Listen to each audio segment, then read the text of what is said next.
Bloomberg Audio Studios. Podcasts, radio, news. You're listening to the Bloomberg Balance of Power podcast. Catch us live weekdays at noon Eastern on Apple CarPlay and Android Auto with the Bloomberg Business app. Listen on demand wherever you get your podcasts or watch us live on YouTube.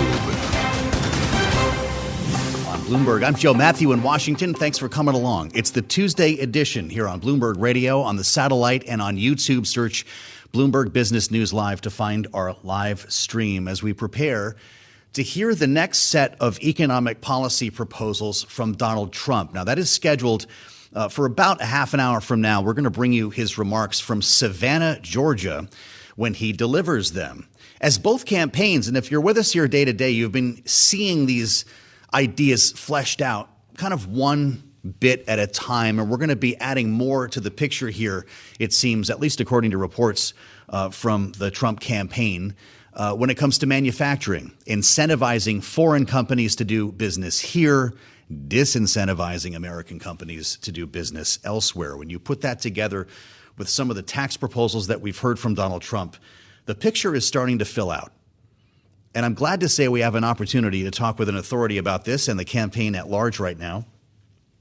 Back with us on Bloomberg for the first time since the debate, Michael Watley, the chair of the Republican National Committee. Michael, thank you so much for being here. I appreciate your time. I've got a lot of questions for you that we'll try to fit in the balance of time that we have, but I appreciate your giving us some insights today as we look inside of these economic proposals. We've talked a lot about the tax proposals, for instance, a lower corporate tax rate, no tax on tips, and so forth. When it comes to manufacturing, what will we hear that is new today? Well, I think that when you think about Donald Trump's overall plan, it is lower taxes and lower costs. He wants to make sure that on day one, he's going to end inflationary spending. He is going to make sure that he unleashes American energy, which is going to bring all the prices down for gas, for groceries, for housing. He also wants to make sure that he extends the Trump tax credits. Tax cuts. He also wants to make sure that there is no tax on tips, no tax on overtime, no tax on Social Security. You flip over to Kamala Harris's proposals. What she's going to do is double down on every single one of the inflationary spending proposals that she has defended and engaged in over the course of the last 4 years. In fact, she was the tie-breaking vote for $2.5 trillion worth of inflationary spending. Even President Obama's own economic advisors had said that this was going to cause inflation and prices to go through the roof, which of course it did. And on top of that, she is now proposing the largest tax hikes in American history. So there's a pretty wide divide in terms of the economic plans that these two candidates are moving forward with. Well, I know she proudly talks about casting that tie-breaking vote, and I think the hikes you're referring to would be allowing the Trump-era tax cuts to expire. But I'd love to hear specifically about what the Trump campaign and the Republican Party are bringing forth today with reporting that is specific to manufacturing, that the campaign will lay out its pitch for foreign companies for why they should move their manufacturing operations here to the U.S. In that world, would they be spared the tariffs that Donald Trump has been proposing? Well, certainly that has been a premise of Donald Trump's tariff policies over the course of his 4 years in office and the campaign since then, is that he wants to have policies that are going to encourage companies to manufacture here in America. Mm-hmm. So that will be something new today that we'll hear about? I certainly think that you'll have a continuation of those conversations about how we're going to get manufacturers to manufacture here in the United States instead of offshoring those jobs. Because I understand that he's also looking at American companies, and the subject that we've been hearing the last 24 hours, the example is John Deere, Michael. Would American companies face tariffs on their goods if they move jobs or manufacturing outside of the U.S. the way we're hearing about John Deere? I mean, it's certainly what the president mentioned last night. And again, you just go back to the fundamentals of his approach to tariffs and his approach to domestic manufacturing. Yeah. What he did over the course of his 4 years in office was pull every single lever that he could to try and incentivize manufacturing here in the United States to create those jobs here in America. Yeah. In the case of a company like Deere that already has operations in South America and in Europe, would you just start tariffing them now? I think we would have to wait and see how that gets fleshed out, and we'll wait and see what John Deere does. Well, with the job market as tight as it is, I'm compelled by this idea of foreign companies bringing manufacturing hubs here to the U.S. Would we have to import workers? Would that be part of the conversation to loosen the reins, for instance, on legal immigration to fill those jobs? I think that we have people here in America who would like those higher paid manufacturing jobs. We've got a number of people who have been laid off of jobs, who have moved out of jobs, who are taking lower paying jobs, people who are having to have 2 or even 3 jobs to be able to get by. The manufacturing, which was the bedrock of the American economy, is really something that President Trump has worked very hard over the course of his tenure to make sure that he's bringing into the U.S. And I think that we would have a workforce that would welcome those opportunities. I want to ask you specifically about taxes, as the former president has proposed, as I mentioned, to cut the corporate tax rate. We mentioned eliminating tax on tips. We can add eliminating tax on overtime and Social Security. Also restoring the SALT tax deduction, I think, was the most recent addition here. Now, this is, Michael, where I'm supposed to ask you about these moves increasing the deficit and inflation, and you've had this conversation. I'd rather ask you, what don't economists we're talking with here on Bloomberg, or groups like the Committee for Responsible Federal Budget, understand? What don't they get about Donald Trump's approach to tariffs and the deficit? What we can say is that during his tenure, his first 4 years in office, that the economic policies that he put in place drove the American economy into a much stronger position. We had more people in the workforce than ever before. We had a lower unemployment rate for women, for blacks, for Hispanics, across every different sector, and we had a very, very strong economy. That is the Trump economy. That's what we need to get back to. Okay. So they're wrong, though, right, Michael? We hear about them every day here on the air. It sounds like you think they're wrong. What we saw under Donald Trump's 4 years in office was a very strong, robust policy that was built on these bedrock principles. I want to ask you about fundraising, and this I know hits close to home for you as the chair of the RNC. There's reporting today that Donald Trump has yet to appear at a major fundraising event for the NRCC. Punchbowl reports that it's created an 8-figure hole in the committee's budget. You can tell me if that's real or not, Michael, but will the Republican National Committee end up dedicating money to the NRCC in this cycle? What I will say is we work very closely with our friends over at the NRCC as well as the NRSC, which is the Senate committee. And we are going to have enough resources in this campaign to make sure that we get our message out to every American voter in all of our battleground states. We are in a fantastic position not only to win the election for the presidency, but to expand our majority in the House and be able to flip the Senate.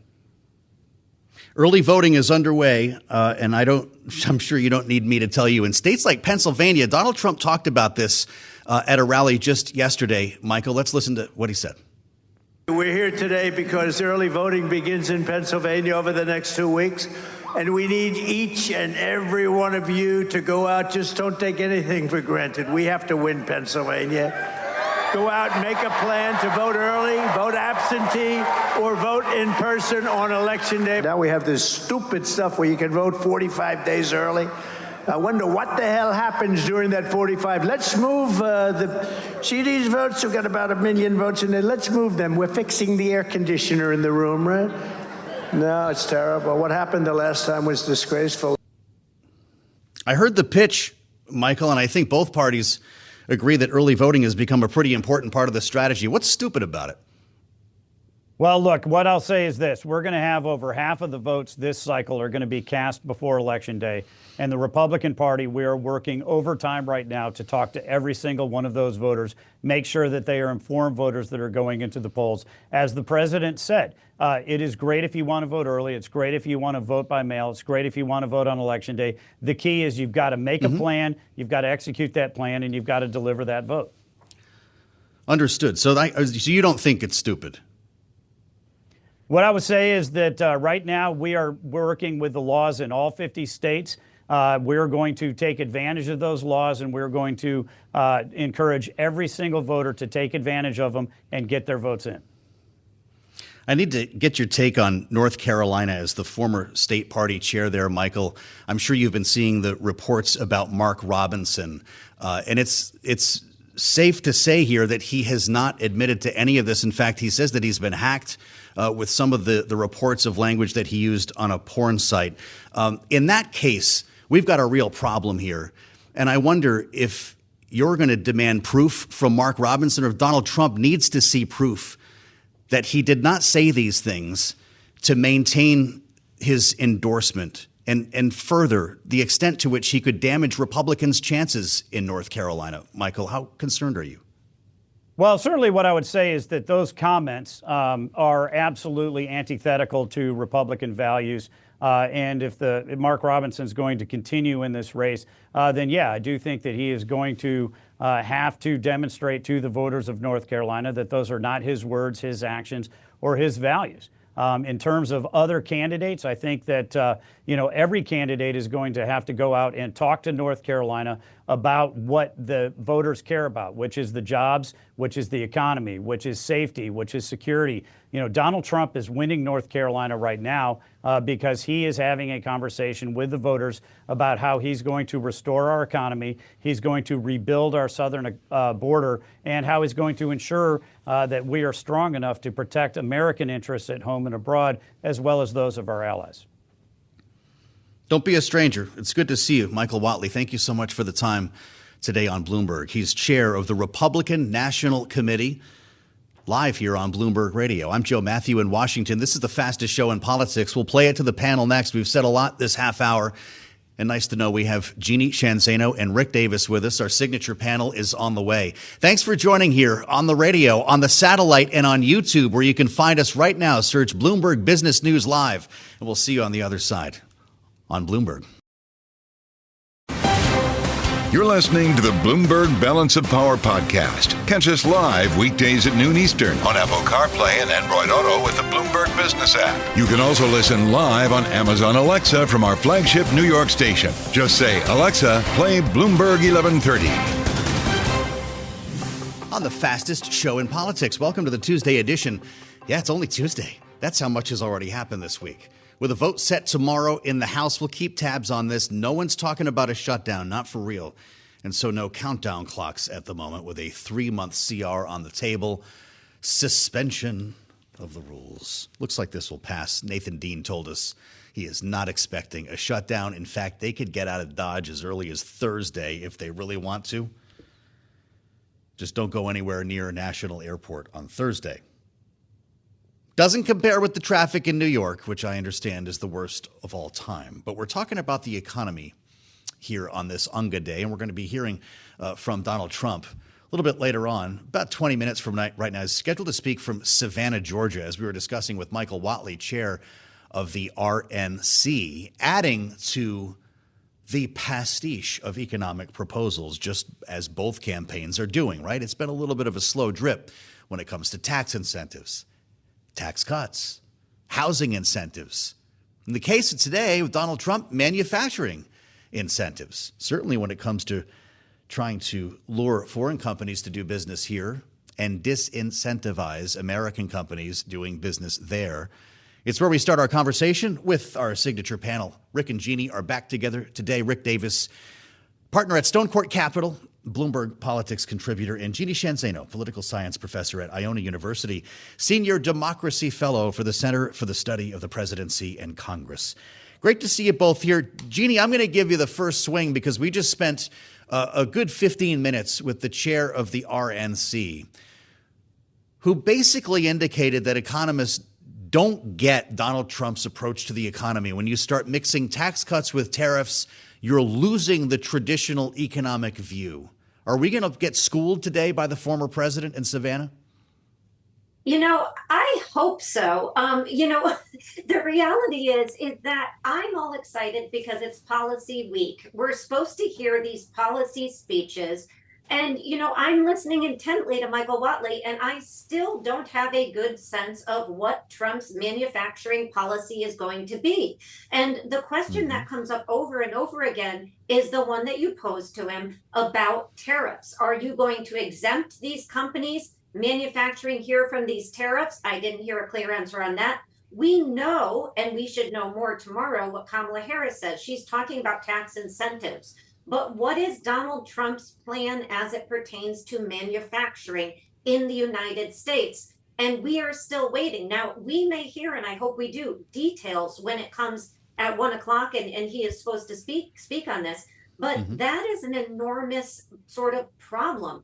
All we've heard from Trump so far is tariffs. So I'm going to increase tariffs. I'm going to deregulate, and certainly we do need some deregulation, and I am going to cut taxes in a variety of ways. How does that benefit manufacturing in the United States? We still don't know how that's going to be pieced together. And so I'm waiting, bated breath, hoping to be schooled, but I don't know if I will be by 1 o'clock. Rick, we've got a view of the event in Savannah. The signage always tells you where the campaign at least wants to go, and it's pretty basic. Made in the USA and 15% corporate tax. If you're with us on YouTube, you see them flanking the podium. You get one on each side here. That's a pretty cohesive message. Whether he delivers it or not is another question, whether we get into all the other stuff here in Springfield, Ohio, and the rest. He's calling it New American Industrialism. And I wonder, Rick, how you think this is going to go over, specifically when it comes to the manufacturing idea here, that he will invite foreign companies to do business in the U.S. Unclear if they'd be exempt from tariffs based on our conversation with Michael Watley, but I think that's the direction we're going in, while bringing forth penalties for the likes of John Deere for bringing manufacturing outside of the country. This stuff rings true in states like Pennsylvania, Michigan, and Wisconsin, no? Yeah, for sure. And I would say, too, the one thing that Donald Trump has going for himself is that he was a big supporter as president. He had 4 years to actually do stuff, and his stuff he did led to, a lot of cheap frack gas that went into building some manufacturing capability in the Midwest, as you described. So there's less test for him in the political world because he's actually done it before. Now, it's a different time. It's a different place. A lot of those jobs went away during COVID. Some of them come back. Some of them haven't. So it does fit into his overall view on energy, low cost U.S. energy, unleash the frackers. It does fit into his regime on tariffs, penalize anybody who isn't inside Pax USA for bringing in their goods, make it more expensive, harder to compete. If American manufacturers know that they can compete at a lower basis than foreign competitors, they'll invest in more production. So, and then on top of that, a 15% corporate tax cut that just makes it cheaper to do business here than virtually anywhere else in the world if you're a corporation. So that's, of course, going to bring corporations here to do this kind of work. So it's a pretty cohesive package. It doesn't take very much to really figure out. And I don't think you need a lot of detail for voters 45 days out from the election. This is what Trump actually does well, is he's really good at giving you the big picture.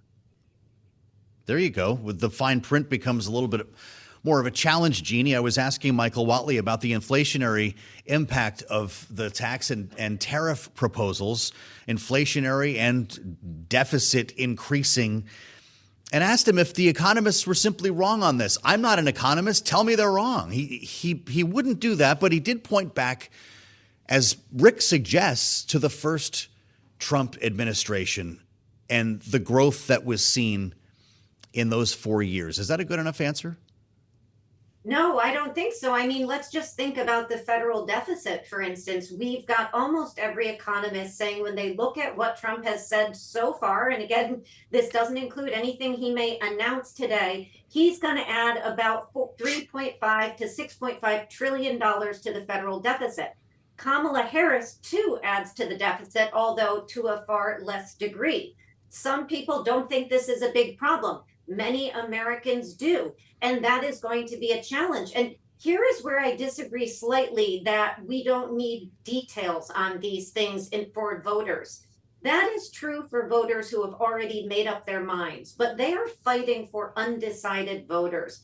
Now, we have undecideds who may not vote, so we'll exclude them, but undecided voters who are going to vote, for many of them, it is not immigration or abortion at the top of their list. It's the economy, plain and simple. And they want to know, what are you going to do for me that makes my life better? And that's why we see the campaigns today focusing, in these swing states on the economy. And so we do need to hear details. Certainly those voters need to hear details. And I would say both campaigns have been less than detailed, but that's why they're coming out today. And it is a fair question to ask.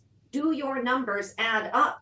And in many ways, neither of these plans add up. But when you talk about the deficit as an example, Donald Trump clearly, if he follows through, raises the deficit a heck of a lot more. And you go back to his previous time in office, he did the same then. Spending in this country is out of control. Republicans say that all the time.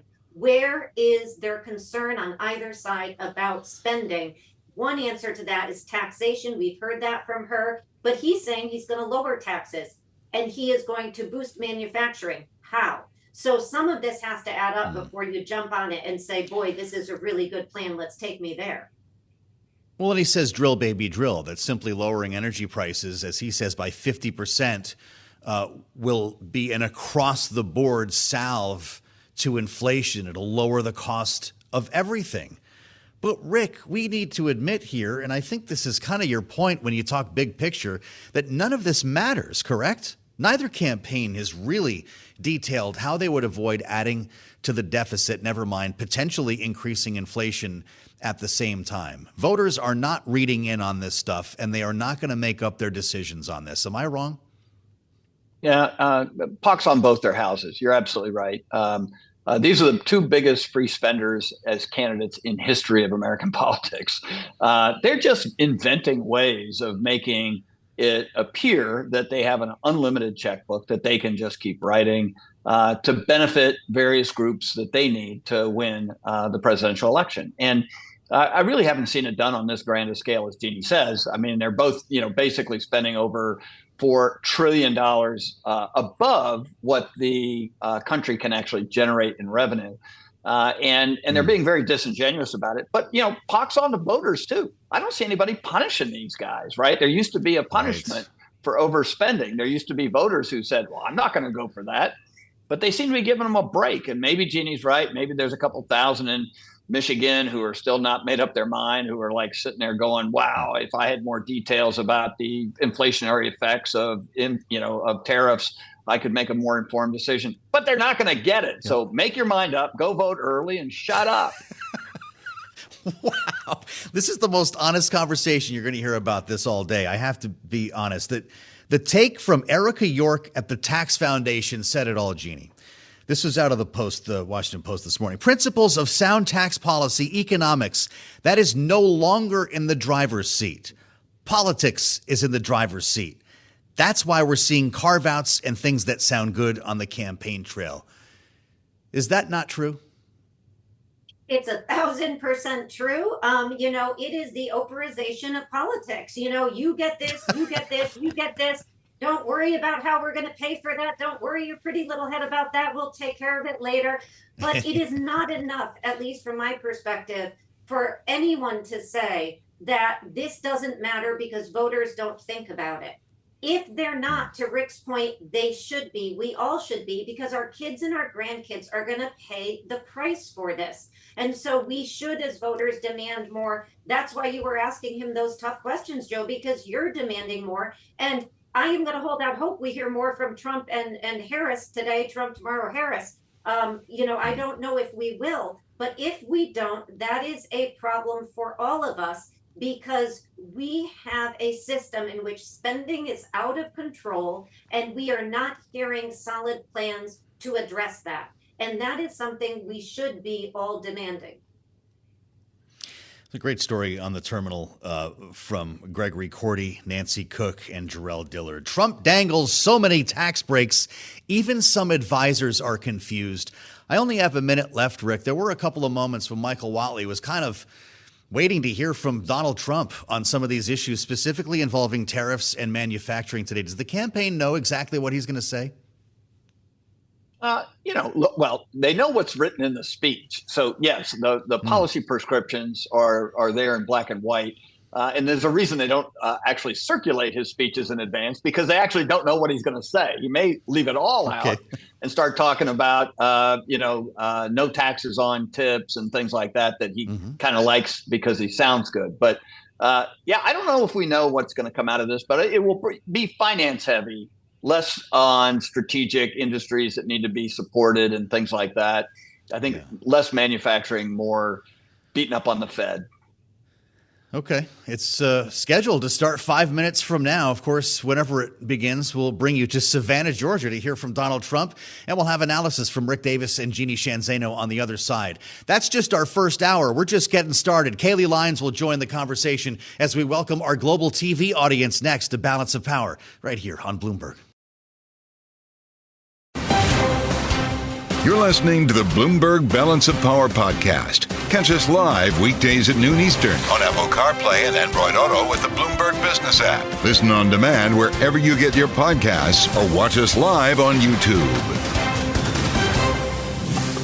Donald Trump still speaking in Savannah, Georgia, a speech about the economy and manufacturing specifically, although clearly it has wandered into some other subject areas. But the takeaway from President Trump, he says that the U.S. will have a manufacturing boom and that a lot of that will be driven by taxation policy and tariff policy. He outlined in part during his remarks that companies that make their products in America will have the lowest taxes, the lowest energy costs, and the lowest regulatory burden, but only if they're made in America, Joe. He said you also have to hire American workers for the job. And if you don't, you'll face tariffs. He argued in part in these words here that the Treasury will take in hundreds of billions of dollars from tariffs.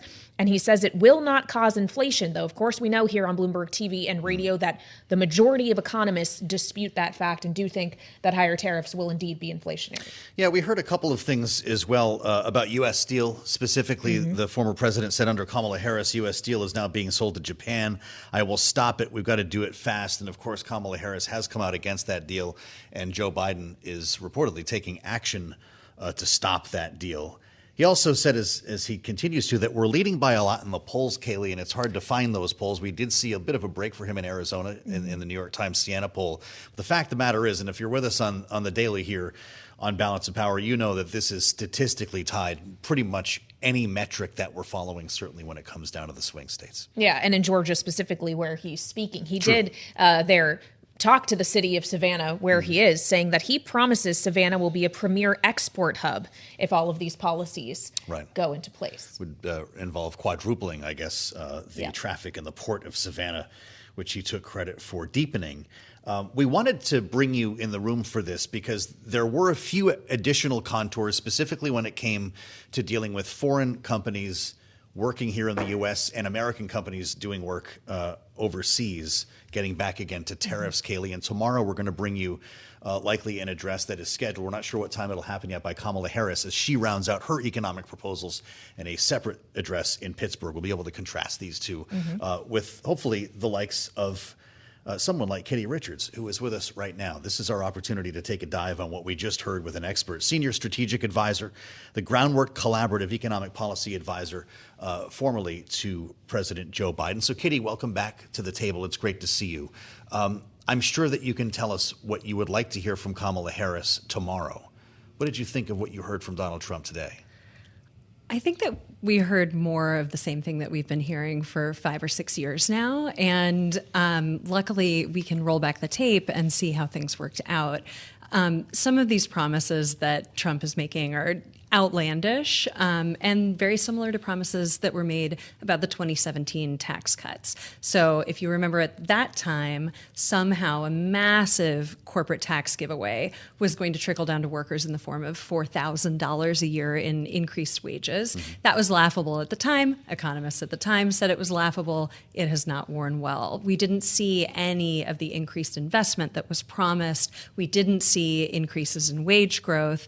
And what we did see was really, really massive giveaways to the very wealthiest and corporations. The Trump campaign will tell you, though, Michael Watley said to us earlier that we were growing, that it actually created growth that helped us. Without COVID, we would have grown out of this and actually seen revenue continue to rise by cutting taxes. You're smiling and squinting. You don't agree. I don't agree. Okay. And in fact, I wish that I had like a nice chart to show you. The economy was growing and had been growing throughout the recovery to the Great Recession, and growth had picked up near the end of the Obama administration. Yeah. And if you look at the line, it sort of just continued on exactly the same path as it had been before. What didn't continue on the same path was revenue growth. Revenues bottomed out.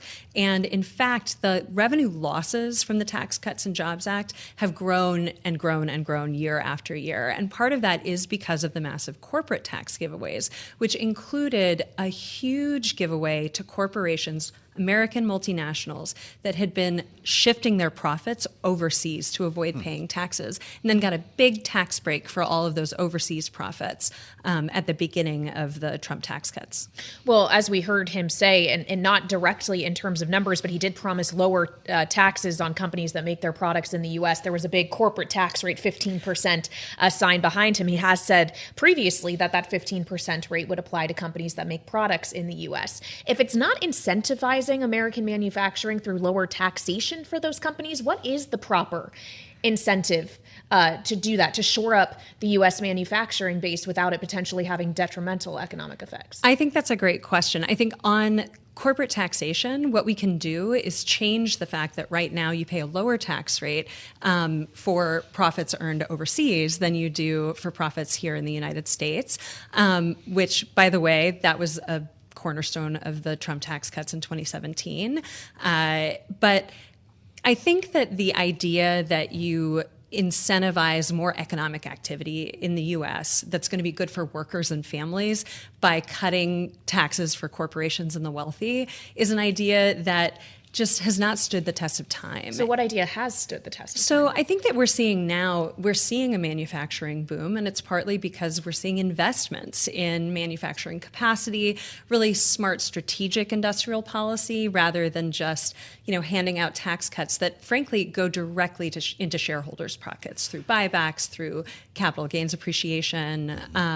So, we need to see investment in workers and communities that will drive, he talks about energy prices, but what we really need is to transition as quickly as possible to a clean, affordable energy future. And that can be done through things like the Inflation Reduction Act, tax credits for moving toward renewable energy, which will also over time, and even right now, is becoming cheaper than relying on fossil fuels. So, trying to roll that back in order to then, goose the profits of oil companies is going to have exactly the opposite effect.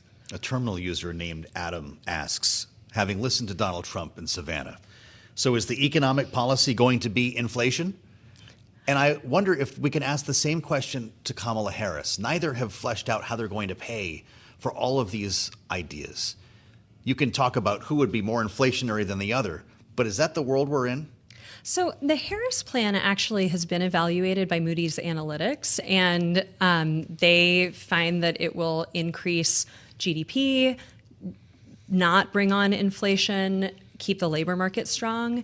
And, part of that is the tax policy side of things, that the Harris campaign has largely adopted the tax policies of the Biden budgets, which are a pretty balanced approach to trying to return to some level of revenue that can sustainably fund a modern government. And it's, mostly through increases on taxes on the very wealthiest and undoing some of the corporate tax cuts from the Trump administration. So as we heard Donald Trump say, tax policy is one part of it. The other policy is effectively a tax on importers, I guess, although he may argue that it's actually a tax on the countries that are exporting, but tariffs specifically. Kamala Harris has painted his tariff proposals as a sales tax on the American consumer. He's obviously talking about some pretty high levels here. We heard him in his remarks just moments ago talk about 100% tariffs on all cars coming out of Mexico. He floated 200% on deer products made in Mexico yesterday. Is there a set tariff level, knowing that this administration has left intact many of the tariffs on Chinese goods specifically that went in place during the first Trump administration? Is there a level that is in fact not inflationary, that doesn't necessarily have to have negative consequences at home and in the result of passing on those costs to American consumers? So I think this is another place where it's not just a tariff is a tariff is a tariff, right?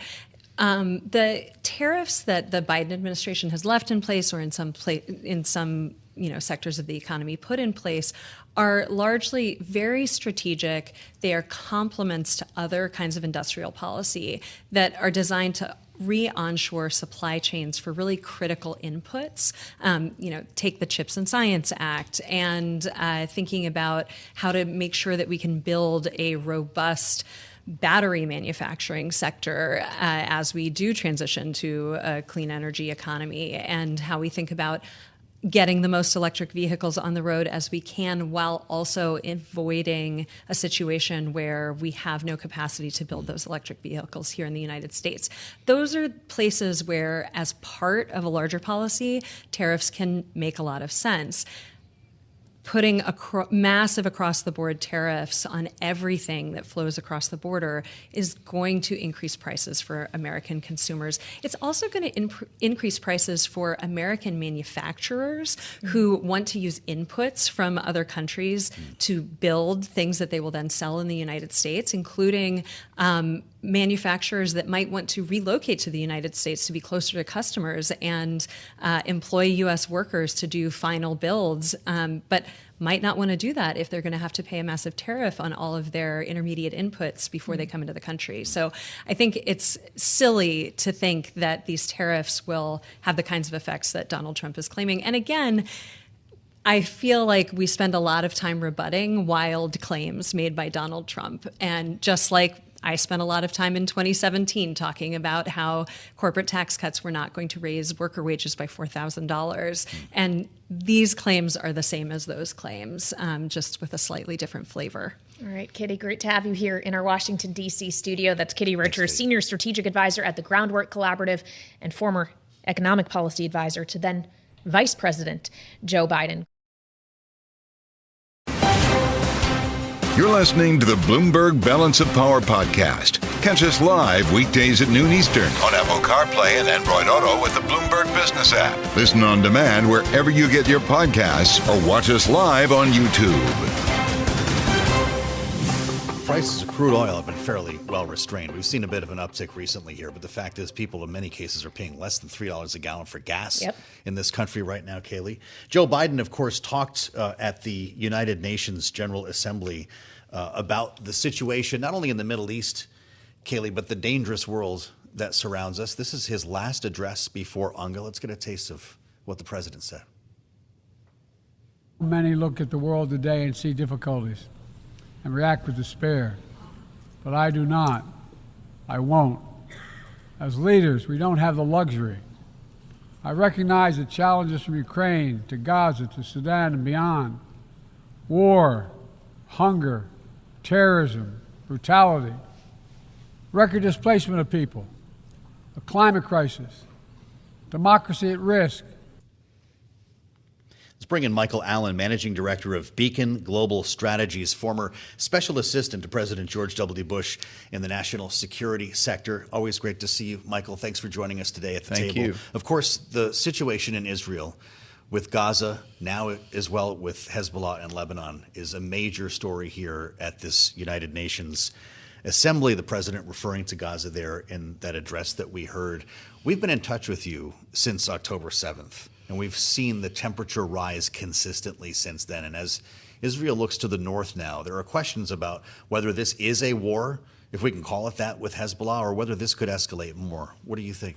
I think it's slowly and steadily escalating into something like a war. The question will be ultimately, does it turn into a ground war? But when you line up all the things that have happened in recent weeks, from the commando raid to blow up a drone factory embedded in a mountain in Syria, which Hezbollah operated, plus you take the pager attacks, the walkie-talkie attacks, the essentially decapitation of the Radwan force, and now more aggressive bombing across Lebanon in order to take out the very rockets and missiles that Hezbollah likes to aim at Israel. I think this is all gearing up for something much more substantial than we're seeing now. Well, and then if that is the case, where do we cross the line to a more substantive conflict? How do we know when it's time to call it a war?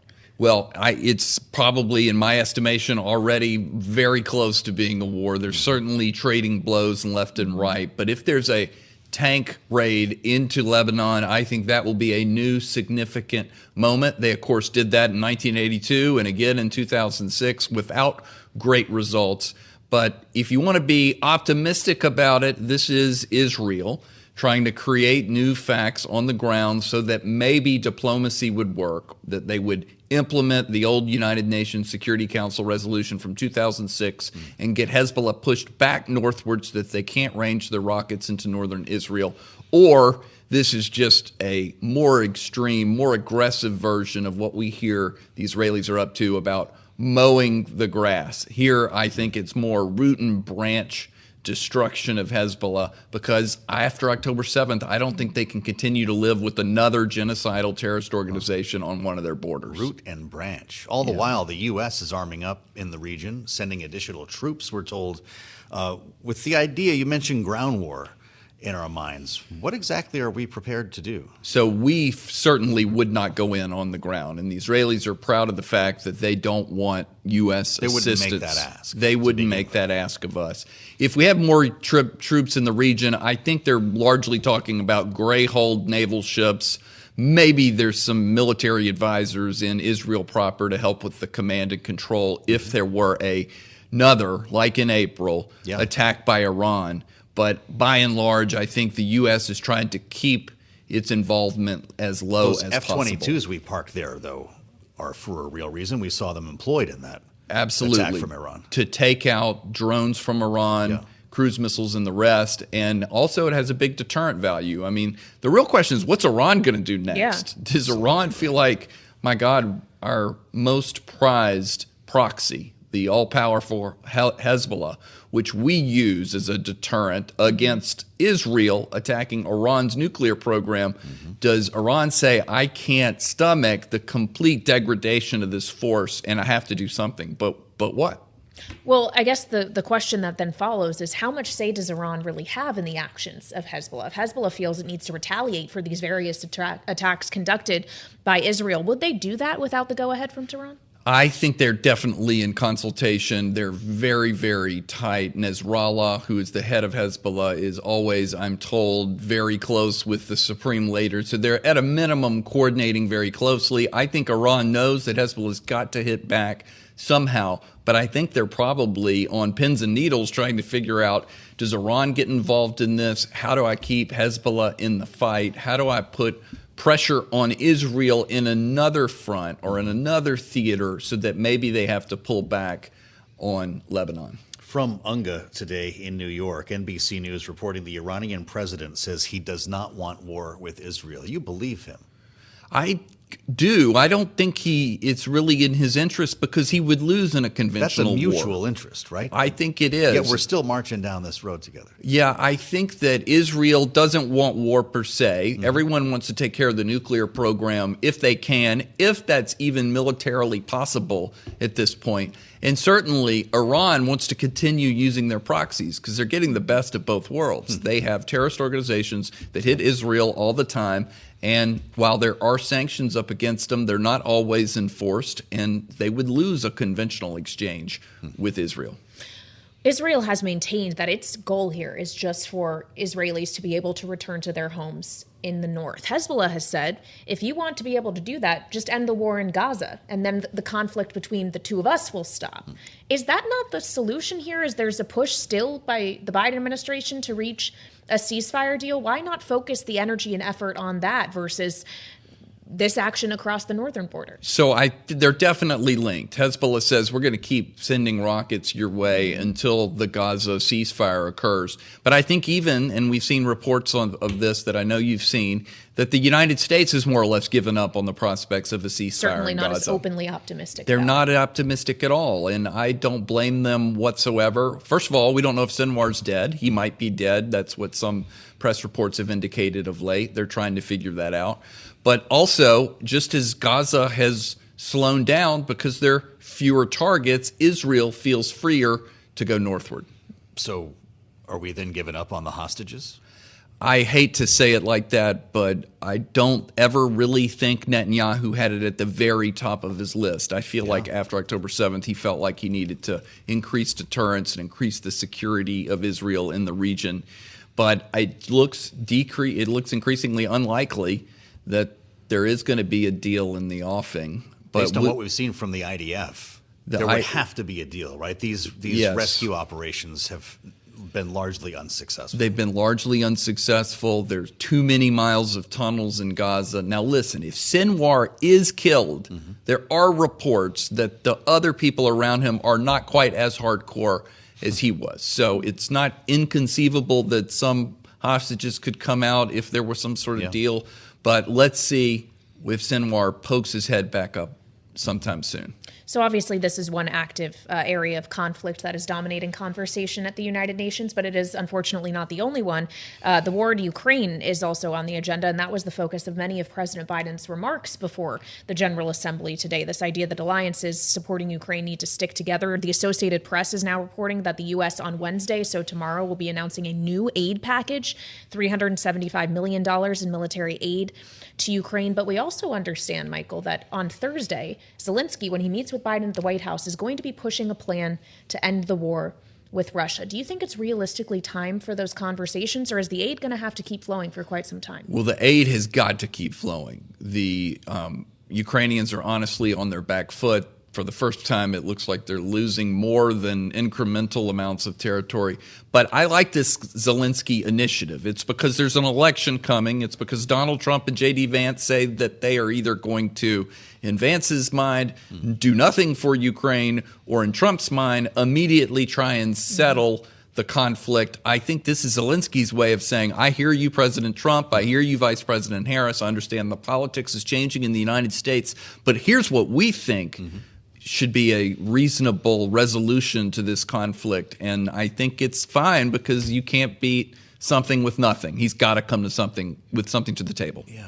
What is Volodymyr Zelensky's conversation with Donald Trump like? Donald Trump wouldn't even say in the debate that he wanted Ukraine to win the war. Yeah. To be a fly on the wall, considering the history that these two have had. What's Donald Trump's message to Zelensky? I think Trump will say to Zelensky, we have to wrap this up soon. Yeah. If you see anything from Trump, I do believe it's a sincere belief born from stress about endless wars that he wants the fighting to stop in the Middle East and definitely in Ukraine.